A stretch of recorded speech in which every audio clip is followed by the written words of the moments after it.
L'hypertension, c'est une maladie chronique qui touche beaucoup de gens dans la population, de 18 ans à 74 ans, voire plus. Et c'est une élévation de la pression artérielle sanguine qui se caractérise par deux chiffres, donc la maxima ou la systolique, qui est la pression artérielle mesurée dans les artères périphériques quand le cœur se contracte, d'où la systole, et le chiffre, la minima, donc c'est la pression artérielle diastolique, c'est la pression qui reste dans les artères quand le cœur est au repos, quand le cœur se relâche et quand il se remplit. Quand les chiffres sont au-delà de 140 ou 14,9, comme dit le médecin traitant souvent, c'est de l'hypertension artérielle.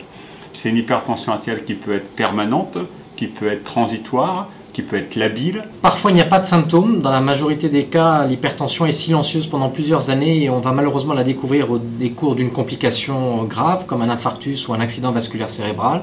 Mais les premiers symptômes qui peuvent nous orienter vers une hypertension artérielle sont la fatigue, l'essoufflement, les palpitations, les maux de tête, notamment les maux de tête le matin au réveil. Avant de mettre en place un traitement pour l'hypertension artérielle, il est impératif de modifier le style de vie des patients. Il est important de modifier l'alimentation des patients et notamment de leur faire comprendre l'importance du sel. Il faut limiter la consommation en sel, il faut limiter les consommations en boissons gazeuses, il faut arrêter pour les personnes qui prenaient du réglisse, les dérivés de la glycyrrhizine, le ZAN non consommés, il faut perdre du poids.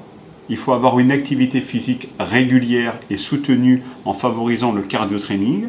Quand ces mesures, ces règles hygiéno-diététiques ne suffisent pas, bien entendu, on a recours à un arsenal thérapeutique très large de plusieurs médicaments qui se sont révélés très efficaces et qui ont transformé le pronostic de cette maladie quand elle est prise en charge tôt, en diminuant notamment le risque d'accident vasculaire cérébral par 3.